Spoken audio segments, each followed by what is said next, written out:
just have to call me, I guess. Okay. If you just want to view from there. You can't see around the corner.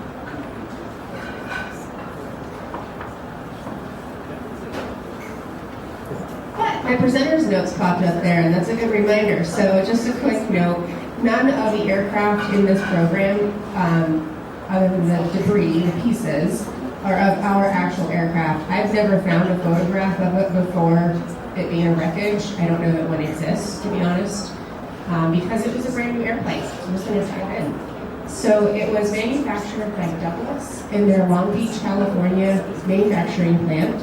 It was finished in May of 1943. It was ferried to Texas, Love Field, where they had a modification center.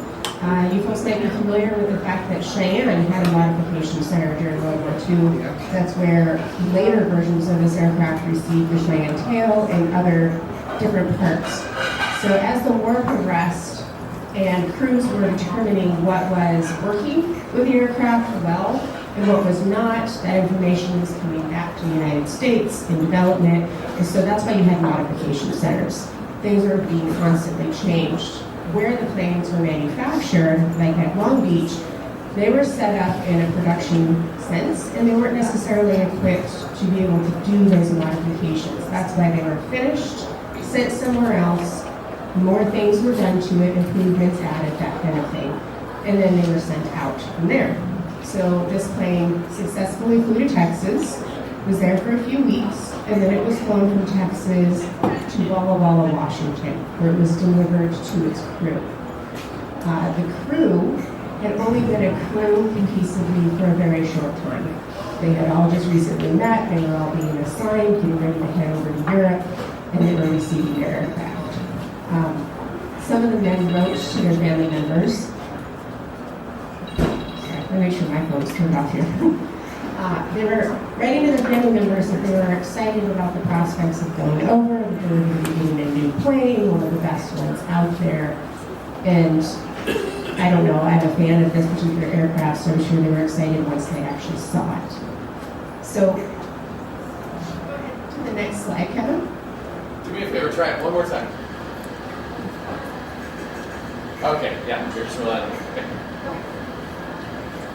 So the B-17 really came into heavy use during World War II in 1943. Bombing raids were occurring all the time. It was first used in July of 1942 in a rail yard in France that was occupied by the Germans. And the statistics are staggering. I wish I could remember the exact numbers. I don't have the presenter slides here. But there were over 12,000 B-17s manufactured during the war. Overall. Now, the other staggering number, even the sad one, is how many were lost in the continental United States. Training crashes like this one, where they were going from point A to point B, that kind of thing happened quite frequently, and there were hundreds of men who died and aircraft that were lost. By the end of the war, the military actually accounted for 28% of human loss being in the United States, not just in the Air Force, but in all of the branches, primarily during training and transport. So huge numbers of people that we lost during the war in that kind of effort. But you also have to keep in mind, they were being churned out very quickly. The planes were being manufactured, equipment was being sent over, men were being sent over. We know for sure that at least one of our crew members skipped a whole phase of training and was being deployed on this plane. There were only 3 phases of training. So for a whole phase to be skipped, that was quite substantial. You know, he was missing out on a lot of hours in the aircraft, maybe at gunnery school, I'm not sure exactly what.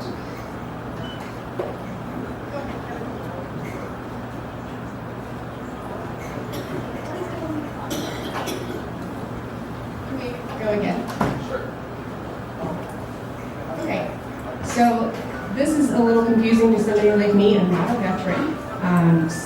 The structure of the United States military can be a little bit foggy once in a while, but they're where they were assigned to. So there were 10 men on this plane, and And they had all gone through various types of training in different locations through the United States. To my knowledge, none of them trained together across paths, although it is possible. But they were temporarily assigned to this structure. The Plumber Provisional Group was, as it sounds, provisional. It was a method or an organization to get men and aircraft from point A to point B. And it was actually dissolved before the war was over. Because of that fact, that group, that organization, wasn't really compiling records. You know, if anybody has recently watched the Apple TV show Masters of the Air, it's about the 100th. It was a great show, by the way. There's a lot of information in history about the 100th because they were a cohesive organization, a group, and they conducted all of these raids. They had all these people coming in and out. That's not the case with this. And in fact, the majority of the records pertaining to this aircraft and these men were on board because they were going to be reassigned. So they were taking their records with them, which was a pretty common thing during the war. Go ahead, Kevin. So one of the crewmen wrote home that he was wanting or anticipating to name the aircraft the Scheherazade. I don't know that actually happened. Usually the aircraft weren't really named and didn't have nose art, that kind of thing, until the crew had really put in some missions. But I think just by the fact that he wanted that and he wrote home about it, I went ahead and just called the plane that, as have others. So Scheherazade, for anybody who's not familiar, was the heroine of the 1001 Arabian Nights story. It's a pretty fascinating story, and a lot of our kind of folktale stories that we know are actually from that particular story.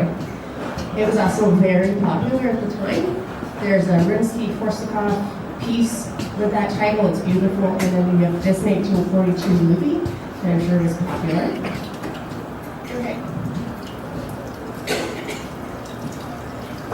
And I want to talk about the crew because they're what matters, right? We've got 10 very young men who died during this crash. Our pilot was William Raymond Monaghan. I learned the other day I've been mispronouncing it for a long time because he was Irish. The G is silent, so I'm doing my best to adapt to that. But he was from the Bronx, New York. He came from a family of police officers, and as you can tell from this photograph here, he was a police officer himself. Technically, he would have been exempt, or he could have been exempt from military service, but like so many others after Pearl Harbor, he went and enlisted, as did one of his brothers, and another brother was already in the service. He also had a little sister named Florence, and she was only 13 in 1943, so I had the great fortune to meet her a number of years ago. She had just these fabulous memories of all of her older brothers, but particularly of Billy because he was actually a pilot on his own in New York, and he owned a very small airplane, and he would take her flying, which he absolutely adored. So the Monaghan family consisted of the 3 boys and the youngest daughter, but they also had a lot of foster kids that came through their home. And so when the war happened, their dad also died in March of 1943. And then all the brothers are gone. They're off in the service. And suddenly it's just Florence and her mom. And she said the house went from being really boisterous and kind of jovial with all these joking older brothers to just her and her mom, and it was quite lonely. And then Billy went missing for 2 years that he was considered missing. He also missed his father's funeral because of the issues with communication at that time, so he was given family leave to go home for that, but he actually arrived after it had happened. However, he did get to go home in March of 43, see his family. Both of his brothers were home as well. Go ahead.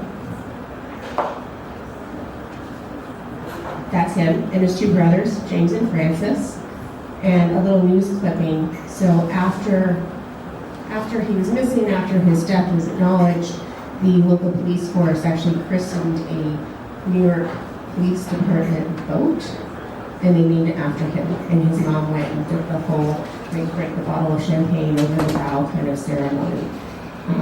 His memory was certainly kept alive. And I've never been to New York, but I understand it's quite the metropolitan center compared to where I grew up here. Even with that many people, his memory was kept. He was honored. As recent as in the 2000s, I want to say 2007, there was a police force ceremony conducted at the site of the Twin Towers, and his name was still on that honor roll. Go ahead, Kevin.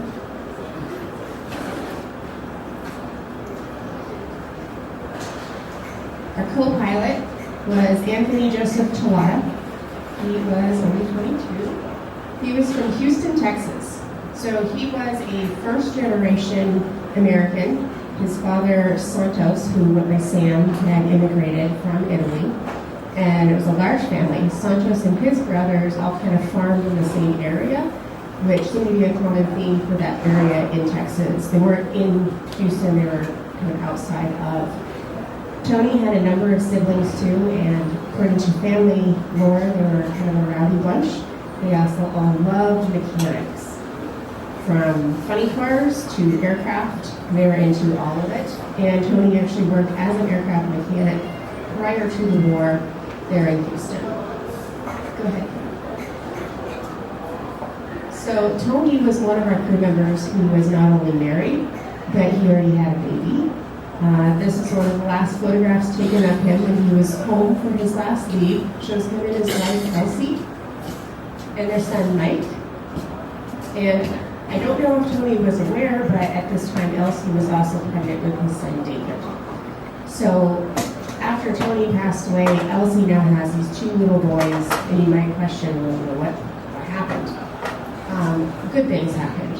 Obviously they mourned the loss of Tony, but Elsie remarried a couple years later to a man named Chester Davis, who adopted both the boys and was a wonderful father. They had a terrific childhood. They're well-adjusted people now in their adulthood and have shared with us a number of memories and photographs. Go ahead. Okay, this is his senior portrait. It doesn't even look like he's 12. I just can't get over this one. So, Leonard Harvey Phillips. He was hard to track. His mom was married a number of times, moved around quite a bit in the realm of Nebraska, Kansas, Colorado, and even Wyoming. He actually went by his stepfather's last name during his childhood, and then he returned to Phillips, which was his birth name, when he entered the service in 1940. So he graduated from high school. I think he attended like 10 different schools growing up. But the high school he graduated from was called the Clayton Rural High School in Clayton, Kansas. And I found a website kind of randomly years ago, ran by another graduate of Clayton Rural High School, where she posted photos that she found they were going to be taken to the dump because the high school had been demolished. He graduated with 8 other kids, so nice and rural, very rural, and she had images of all of them, including this one. I also had a really fun experience. She put me in contact with a couple of his classmates. And this gentleman that I was speaking to was in his late 80s at the time, so I'm talking to his wife on the phone. She's yelling my questions at her husband because it's very hard of hearing. He's yelling back across the kitchen table, and then she's relaying it to me, and of course I can hear all of this. And then she got frustrated, and she said, I don't know why you're talking to him. I went to school with Leonard too. So I got to visit with both of them about their memories. She remembered him as being really tall. I think he was about 6'2". Good looking, quiet, studious, super smart, wanted to go into business, and had no time for things like girlfriends. It does seem that he tried to go into business, or at least a business school, for a while, and then he ended up working for the railroad for his stepfather. His classmates kind of thought that that was a contentious relationship, not the greatest. So maybe that's why he enlisted in 1940, early in 1940, well before the United States was involved in the war. And he was actually in the Army, and he was serving as a clerk at Littleton General Hospital in San Francisco. He seems to have been maybe a little bit accident prone because his records include a couple of hospital visits where he got into He was an Ivy, he fell off the steps, gave himself a concussion, was knocked out, had some stitches. So I kind of feel like he's one of my own. I tend to be that kind of crazy person too. And then he requested to transfer into the Air Corps after Pearl Harbor.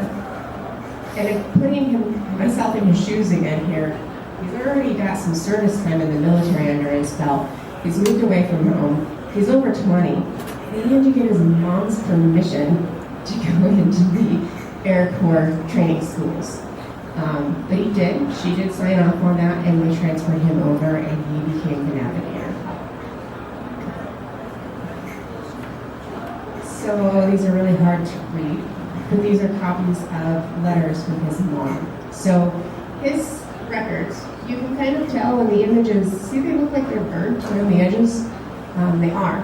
The National Archives had a huge fire in the 1970s that did a lot of damage to the Personnel Records Center, where all the military records are held, and it's still frustrating today to think about how much was lost during that. His records were in the fire, but they were destroyed, thankfully. I'm going to try to read it. So this letter is from 44, if I remember correctly. And his mom, Lily Brown, she's received some correspondence from the Army, but it's pretty generic. We're so sorry your son is missing. We're conducting searches, blah, blah, blah. No news. And she wrote, "Dear Sir, several months ago I had written to you inquiring as to the whereabouts of my son, Second Lieutenant Leonard H. Phillips, reported missing since June 28, 1943. Your reply was no definite information. Surely by now you must have some concrete information that I am allowed to know." I can't quite read that far over, but she goes on to say that she has imagined every kind of scenario as a mother, and all of it is bad. And Leonard is her only child. What has happened to him?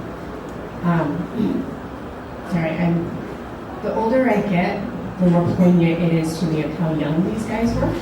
And also the fact that I now have kids of my own, and it just kind of strikes home. I can't imagine what all of their family members were going through. And I believe at this time, Libby was alone. She had divorced Leonard's stepfather, Dwight. She was living in Denver. I'm sure she was working, providing for herself, doing what, I don't know. But she wanted to know where was Leonard.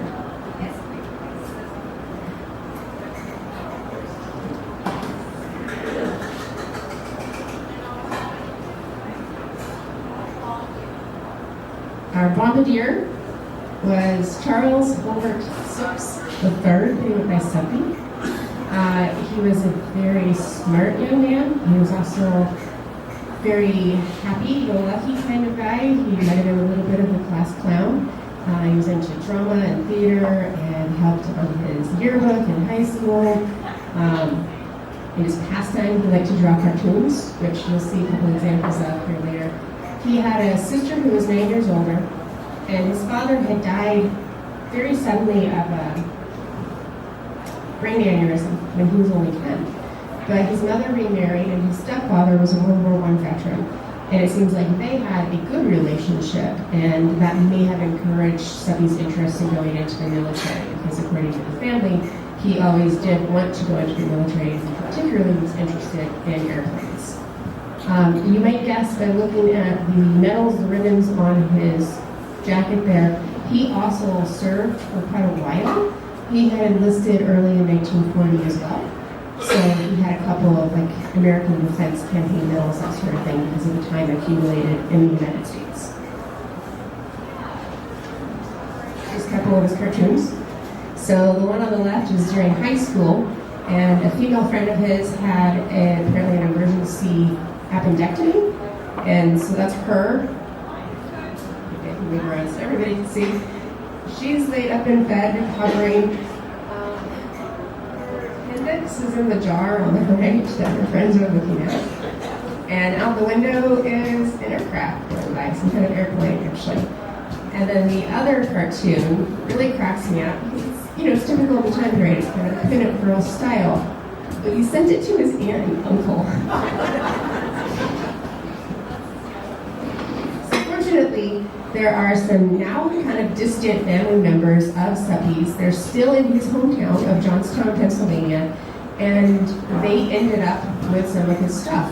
And so I was able to make contact, and they shared these images with us.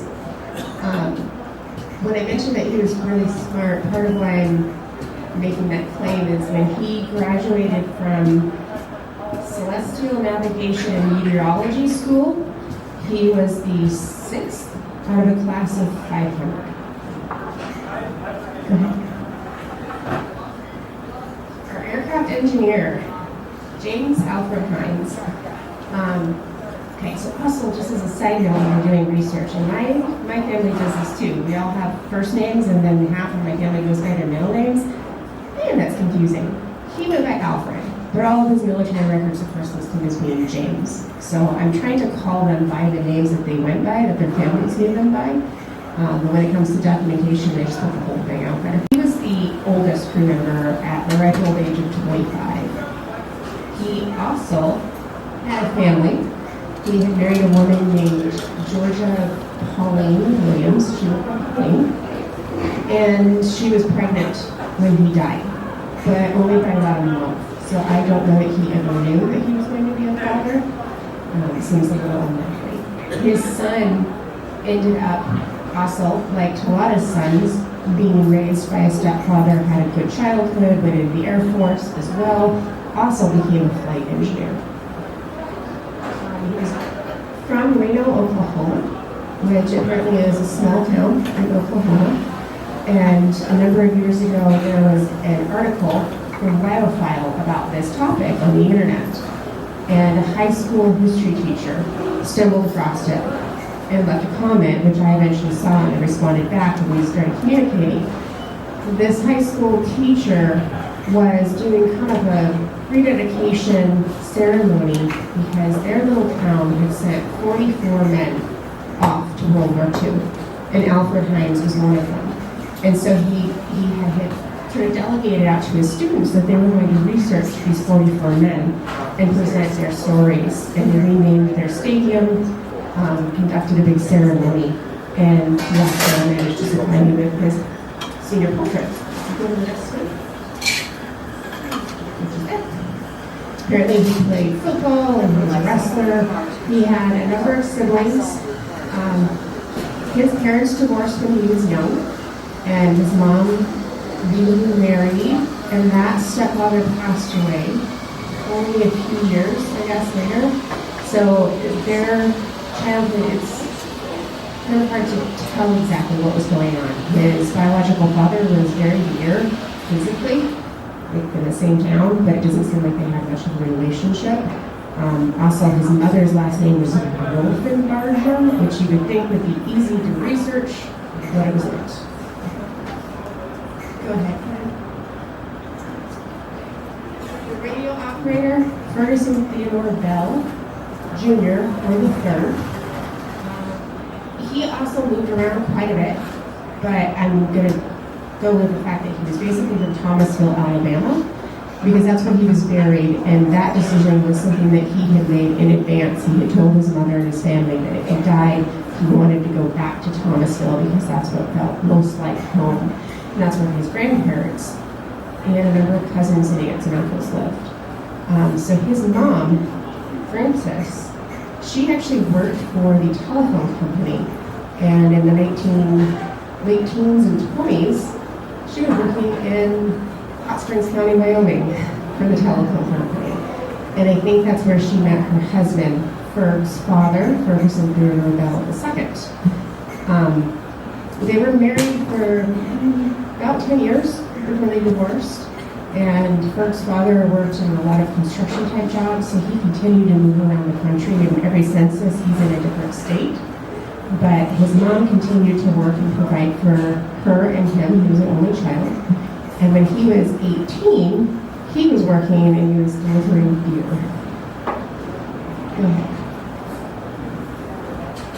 The assistant aircraft engineer gunner, Lee Von Miller, he was from Trap Hill or Surveyor, West Virginia, very rural area in West Virginia. Apparently coal mining is a prevalent industry. And speaking with one of his nieces recently, she was trying to convey to me that when I said, okay, well, they're kind of rowdy because he had a number of brothers, she's like, no. And they were like sought by the law rowdy. Like a couple of them fled the state because there were warrants out for their arrest rowdy. Doesn't seem like he got into too much trouble himself, but his brothers did get into a little trouble for moonshine. His father had told all of them that he didn't care what they did career-wise as long as they didn't work in the mines. He was the payroll administrator for the area mine, and he saw how detrimental it was to all of the men's health, and he just didn't want that for his boys. I also just very recently learned a really famous person who went to the same teeny tiny high school in Trap Hill that they did. It was little Jimmy Dickens. Are you guys familiar with him? So a grand old Opry country singer. He always, as his nickname would indicate, he's very small of stature, but he wore those really bedazzled kinds of cowboy outfits. And he got his start in this area by going on the local radio station in Beckley, West Virginia, and apparently in the morning show.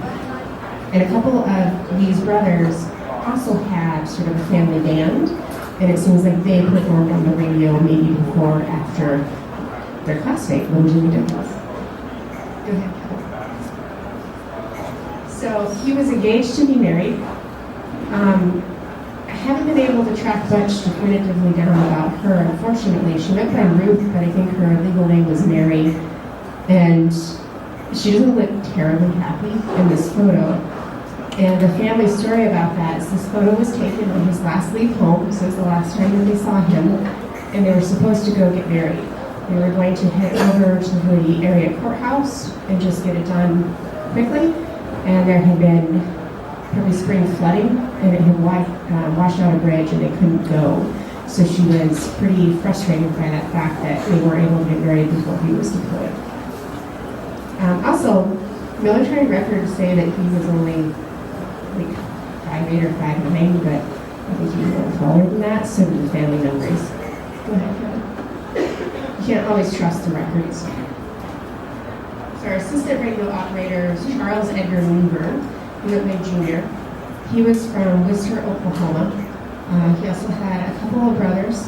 He was quite close with his mom and worked in a family store as a clerk.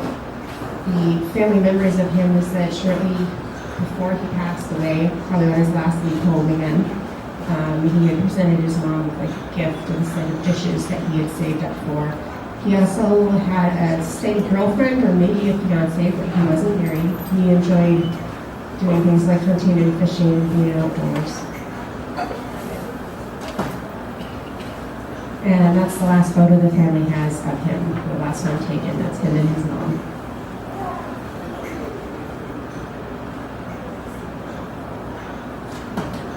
So, aircraft gunner Jake Floyd Pinnock. He was from Juanita, Texas. Again, had a number of siblings. All of them went by nicknames or middle names and were really hard to track down. But I think all of the boys ended up in the military. And he ended up being stationed for a time at Fort Sill, Oklahoma. When he was stationed there, his older brother, Jack, was also stationed there, which had to have been kind of fun to be able to spend time with your sibling. Jack had a steady relationship with a local girl, and she introduced Jake to her best friend, Dorothy Jo Gray. And a couple months later, there was a double wedding. So both the Pinnock boys got married to Iva Lorraine and Dorothy Jo. The military at the time of the crash and the recovery when the plane was found in 45, they still hadn't really updated all of the records about that. So even though Jake had been married for almost 2 years, they didn't reflect that in a lot of their records. And his next of kin was still just his parents in Texas. And then the last gunner was Lewis Marvin Shepard. So he came from Jacksonville, Florida. He had one sister and a couple of brothers, 3 brothers who were Catholic. All of the boys went into the service. He was kind of in the middle age range-wise. Their current family has been very open about this. Their father had some problems, and it sounds like maybe he had some drinking issues, things of that nature, and so he was kind of in and out of their lives. He wasn't as stable as he should have been for them. So the boys really developed a very protective kind of nature regarding their mom and their sister, and they were going to take care of them.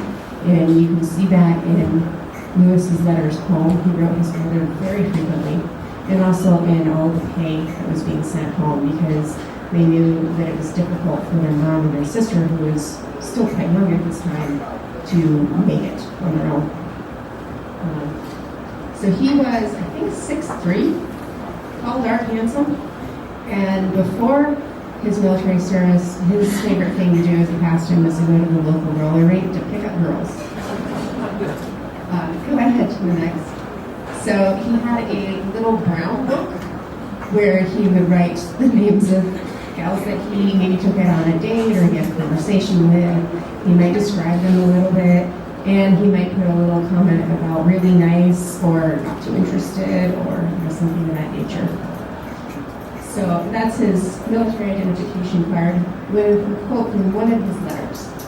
So he wrote his mom saying, "Well, it will not be long now. By the time you get my next letter, I will be heading out. I will be glad when I get where I'm going. From all that I can hear, it will be England." Lewis had a very pragmatic outlook on life, I think. He also wrote his mom that she didn't need to worry about him because he wasn't likely to die during the war. That just wasn't going to be his cup of tea. He was more likely to be hanged or shot or something like that, which, again, as a mom, I'm thinking, what? Okay, what are you writing your mom? But he did seem to write to her about just all of the everyday things that he was experiencing in training. And because they wrote so frequently, as he progressed through his training and got closer to his, known deployment or anticipated deployment, he was also trying to set her up for the fact that she's not going to be able to access him. They're not going to have that kind of communication, especially once he's overseas. And so he tells her, like, Mom, you've got to prepare yourself. You're not going to be hearing from me for longer periods of time, and do not call me commander. Don't embarrass me, right? Go ahead to the next.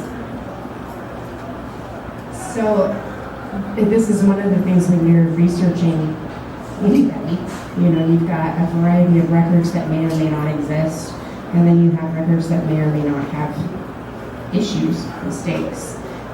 This is a pretty simple form. It's an application for a grave marker. So all of the crew members' families could have filled this out, and the military would supply them with their particular requested grave marker.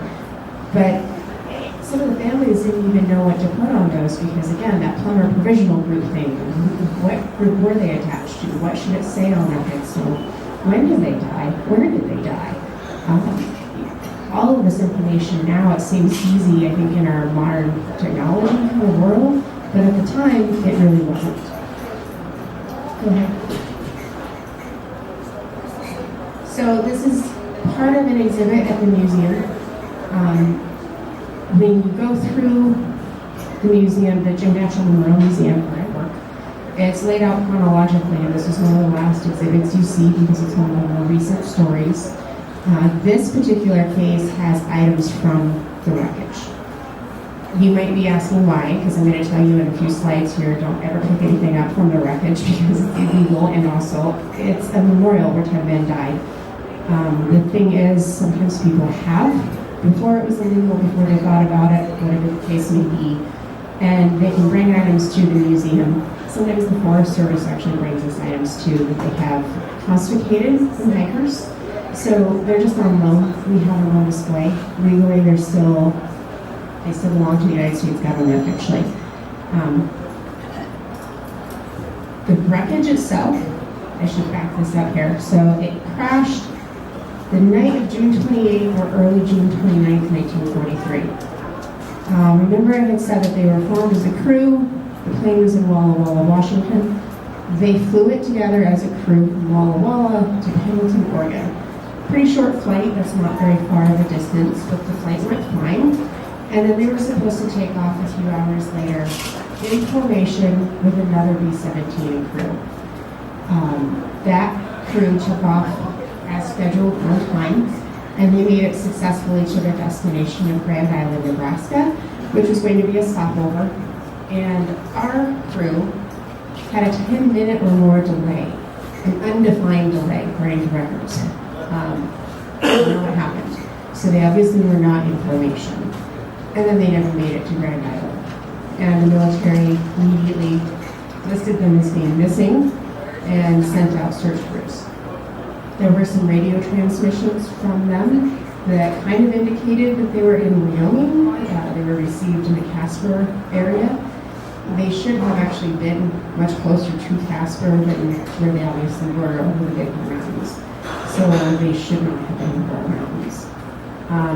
There's a lot of people who believe, and it makes sense to me, that they maybe saw the ridge as they were getting close to it, because it does seem that they were trying to gain altitude. They were pulling up.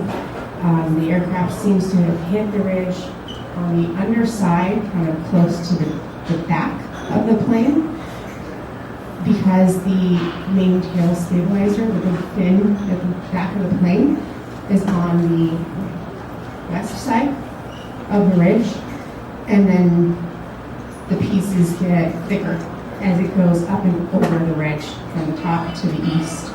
And it was utterly catastrophic. The best description I've heard, my husband said this when we were at the site, that he thought it looked like he had taken the plane and ran it through a cheese grater. So I think when people question, why didn't the Army find this plane? It wasn't found for 2 years. How could they not find this plane?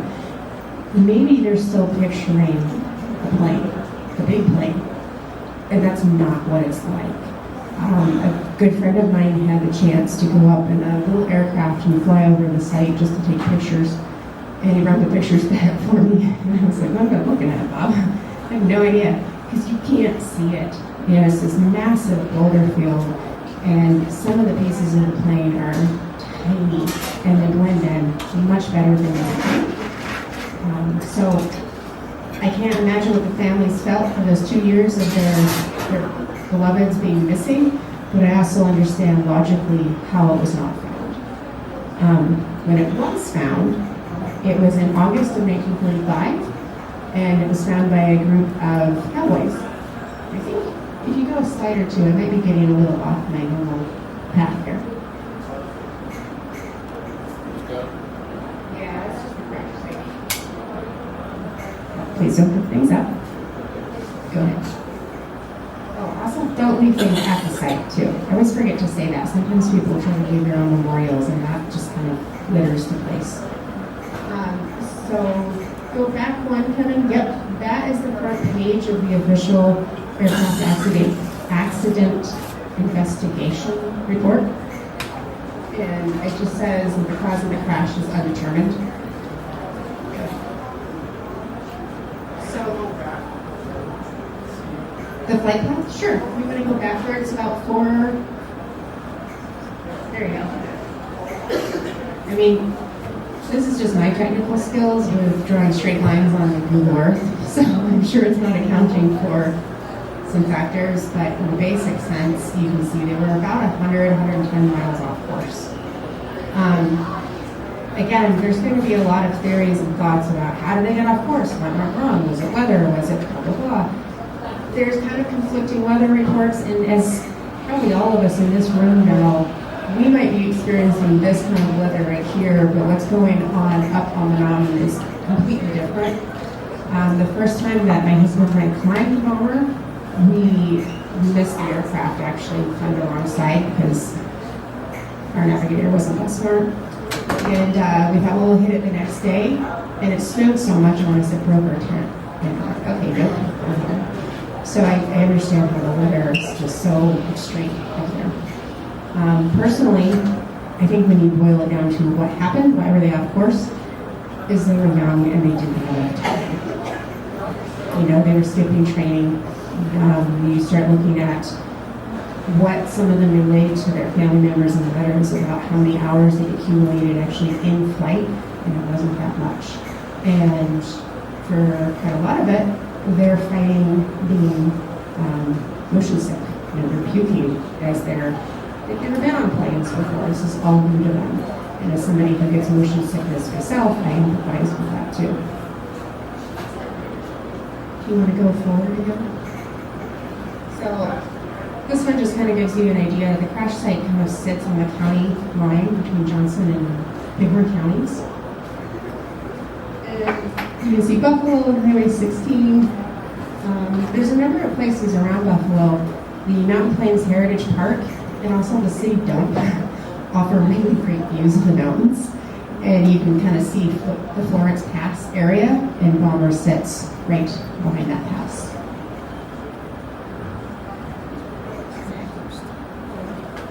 And that's just a zoomed in.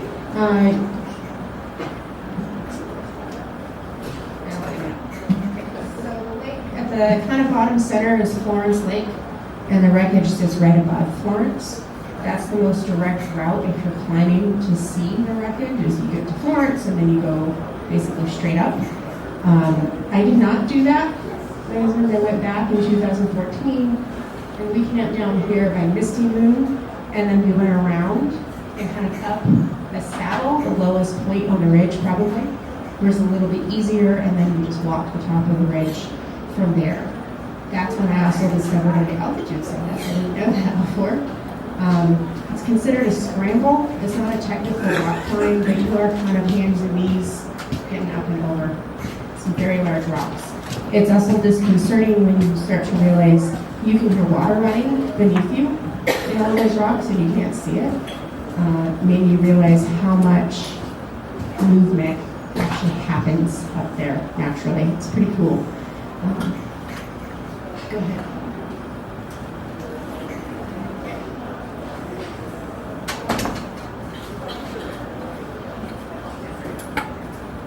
So there's some pictures of the wreckage. I don't know that you can really get a photo that encompasses the whole debris field because it is that large. I don't know where you can stand at any one point to get all of it. And then if you did, it would be so small, you wouldn't be able to tell where they were. So back to the discovery. I was talking about that earlier. The cowboys with the Paint Rock Cattle Company, they noticed something in August of 1945. They were up conducting a roundup. And there were about a dozen of them, if I remember correctly. A couple of them climbed up the ridge to see what it was because it was kind of shiny. And probably they found that stabilizer piece because it was on the west side of the ridge, and it's one of the largest pieces still there. And they found more of the wreckage, and they found bodies of them. And they realized, not from the wreckage, but from the clothing that was still on some of the bodies, that they looked like they were military. And so they came off the ridge, told the rest of their group, and we just had a crash. Went to the nearest ranger station, which was manned, I believe, by Urban Post, who was a Forest Service ranger at the time, who I heard, and he got the information out from his station to the military. It seems to have kind of ping-ponged around a little bit because there was the Air Force Base in Cheyenne. There was also the Casper Army Air Base, which is much closer, but Casper didn't end up having anything to do with this, really. So there were some military crews sent out of Colorado, actually, and apparently they drove all the way up to the area, but then did not participate in the recovery. I don't know why. But the official recovery crew was sent out of Rapid City Air Base, which is now Ellsworth. And the man put in charge, his name was Kenneth Ham. He had flown over 25 successful missions on a B-17 himself, so he had a lot of time in a B-17. Very skilled pilot. He was a captain. And he was actually from Wyoming, too. He was from Rock Springs.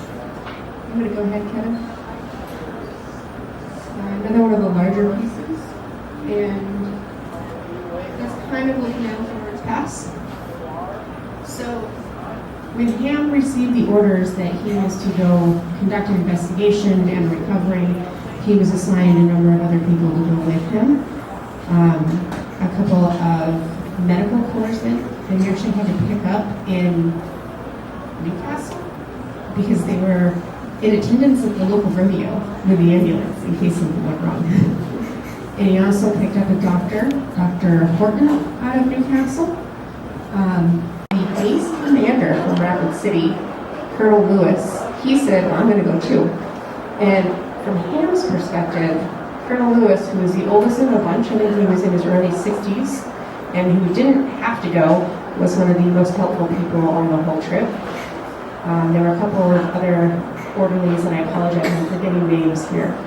But they all kind of caravanned coming from Rapid City, stopping, picking people up, eventually making it to Buffalo. And then up the mountain, they went to Hunter Ranger Station where they met up with the Forest Service folks, again, Herb Post and another Forest Service guy. I apologize, I know his name, it's just so they had secured horses, the Forest Service. They had some local guys, George McRae, and they had about 15 horses. So then they went from there to Meadowlark, and somebody had to ride the horses in, so they were able to go a little further by vehicle, but you can obviously put a horse in a car and take it up, or an Army ambulance. And Ken Ham, our captain in charge, ended up being given a horse to ride and a horse to lead, and he absolutely 100% hated it. He did not ride horses.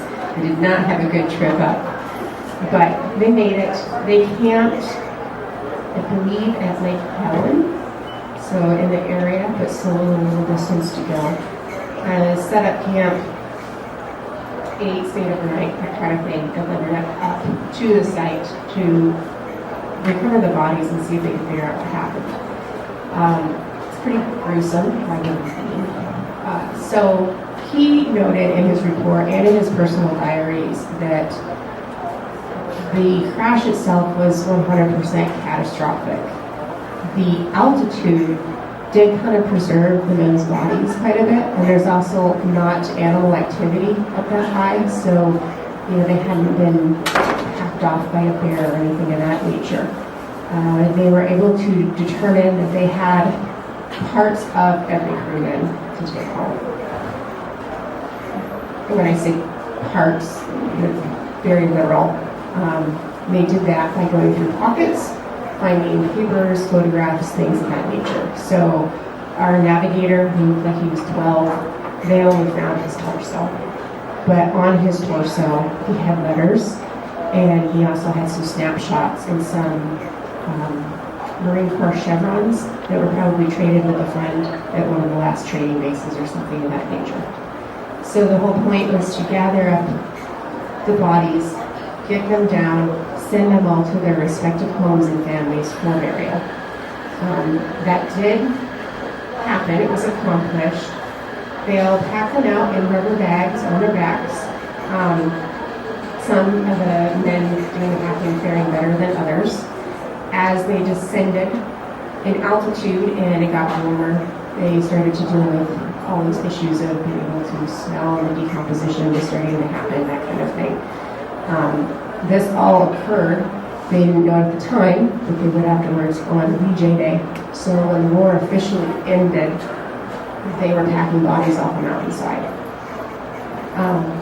They sent the bodies in the ambulance once they made it down, and I think the Forest Service actually took over at a certain point in the mountains, then to the vehicles, and then the Army took the Army ambulance with the bodies to Rapid City, where they were processed at a funeral home.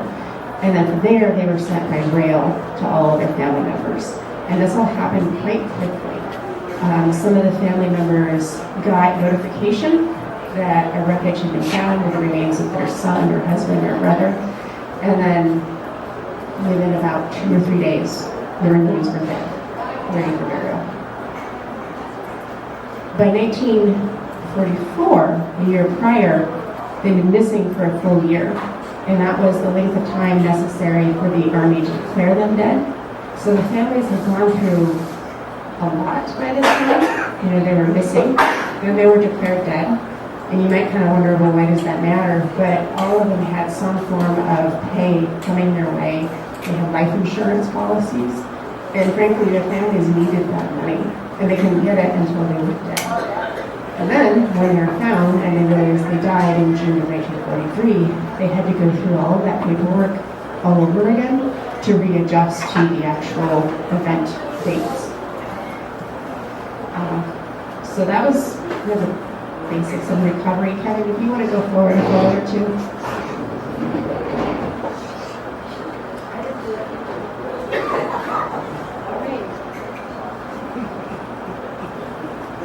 I always include this photo to give you a little better idea of scale with the husband and one of my dogs, because these rocks are so massive and some of the pieces really aren't.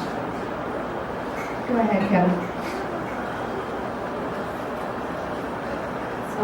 This is melted rubber. It's on the west side, so I think it came from the tail wheel of the plane. And Captain Ham did note in his report that there were multiple locations of fire, but none of the fires appeared to have lasted for very long. We broke this house out quite quickly. Yes, there's flammable materials on B-17, but a lot of it is not super flammable, especially at that altitude. Go ahead. This is the remnants of an oxygen tank. There were quite a number of these on board, and you can still see from the paint scheme they were more yellow. This looks really green. In my altitude sickness-induced fog, I had the camera settings kind of messed up on my camera, so the colors are a little bit weird. My husband looks very orange, and he's not. Okay. So this is that tail stabilizer, and this is from one of the official photographs from 1945. So one of the other men that went with Ken Ham was a private, I forget his first name, but his last name is Obert, and he was an official military photographer. I'm not saying that he was a photographer before he went into the military. I think he may have just been assigned to become a photographer because he didn't take the greatest of photos, but he did take photos, and they're officially part of the record. Go to the next, and it should be my comparison of years of damage. So that's that same piece, but 80 years of weather and exposure have certainly worn away at that part of the plane. Also, when I was there in 2014, I did not have access to the 1945 photos. If I had, I probably would have tried to kind of line them up a little bit more so. But I think they kind of gotten lost over the years, and what were printed with the accident report were really terrible quality because it was like a photocopy of a photocopy 100 times over. What you saw, go ahead to the next two, that nice image, that's because Obert kept copies for himself, and he made a photo album. And excuse me, I'm going to wipe my nose here, I'm dealing with allergies. So his son, years later, found some photo albums from Obert's time in the military, and he didn't really know what they were. He, served quite a long time, was all over the place. He had labeled this Clouds Peak, and so his son put them on eBay and sold them.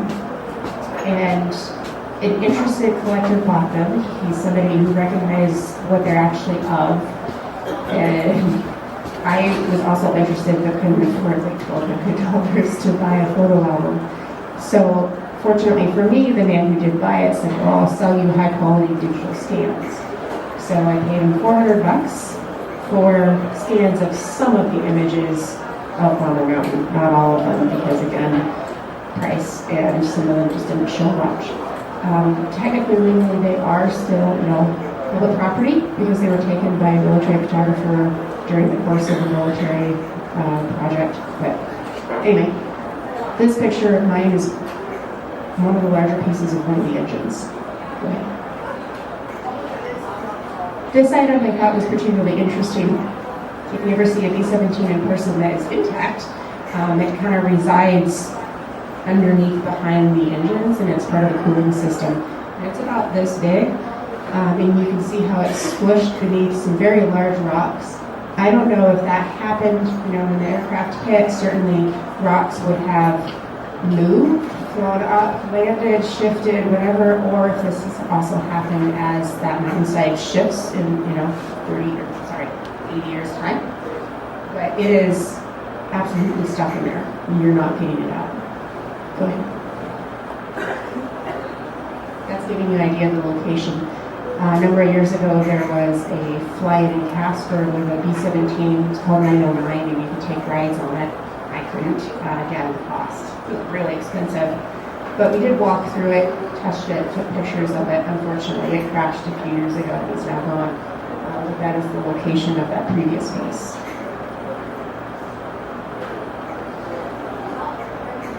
I don't know what this is, guys. I just thought it was interesting.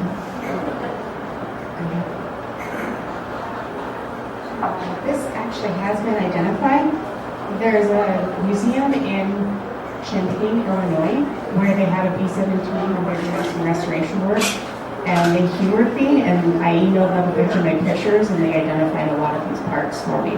So if I say, oh, that's a whatever, I didn't know that. I got that information from other museum folks.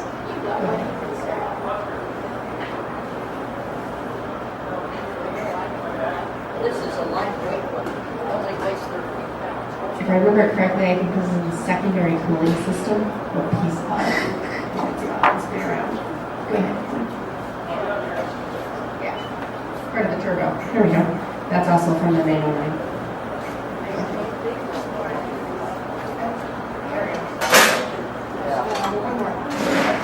Okay, so we found that piece, and it felt particularly poignant because it's not clothing, but it would have been more.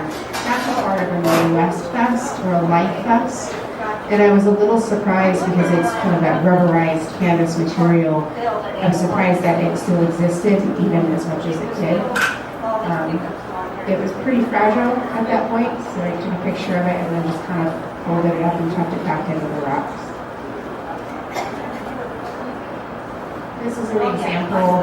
This mannequin is on display at the museum, and the Midwest Fest is on loan from a local guy who did World War II reenacting, along with a flight jacket, a B-3 flight jacket, and pants. So something to think about. When these guys crashed, they were being deployed, they would have all been issued new uniforms, like 4 sets, and you wouldn't come back at 10. There was a lot of clothing scattered on the mountainside during that crash initially. Go ahead, Karen. One of the larger pieces of the aircraft, that large silver piece, I know it kind of looks like a window, the square part on the top, but that's not a window. That's actually the compartment for a life raft, and the door has come off. Go ahead. Trying to give you a comparison there at that top piece.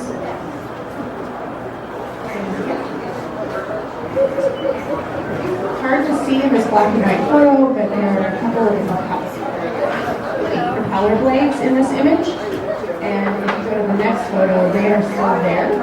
They're connected together at the hub still, which has made them physically impossible for people to take. All of the other blades are missing. They have been taken over the years, as have all of the machine guns.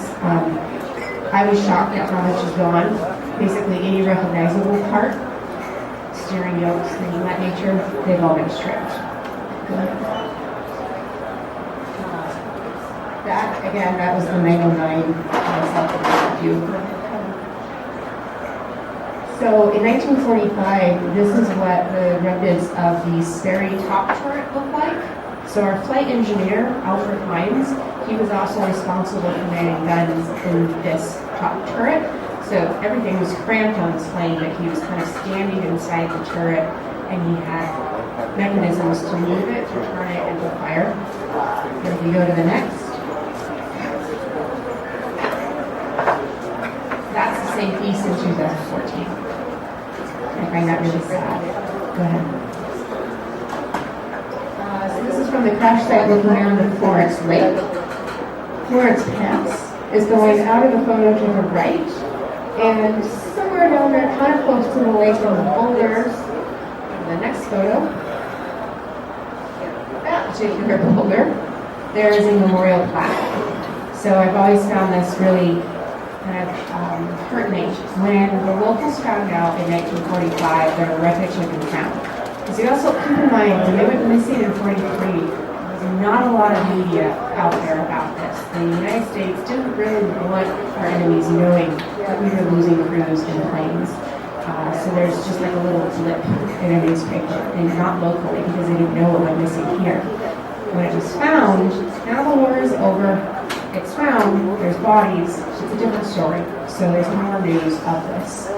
And sadly, there was an organization called the American War Dads at that time, and they had a local branch or chapter in Sheridan. And they snapped to action immediately. So this is only a week or two after the bodies have been removed from the site, and the War Dads have already got together a very substantial bronze memorial, this big, made here in Sheridan, donated, that listed all of the crew members' names and a memorial to the fact that they perished in the Bighorn Mountains. And then they paraded up there on horseback. The Shunk family, the Bighorn, was very involved in this. And you can see in the middle there's a young woman with her hat tip back. She was 15-year-old Louise Shunk at the time. She would look at that. If you go to the next. That's the plaque in 2014. I'm sure it's still there. It's held up very well. The Forest Service actually considers it permanent now because it's needed no maintenance over the years. So that's the end of my program, but I have one quick thing to share with you folks.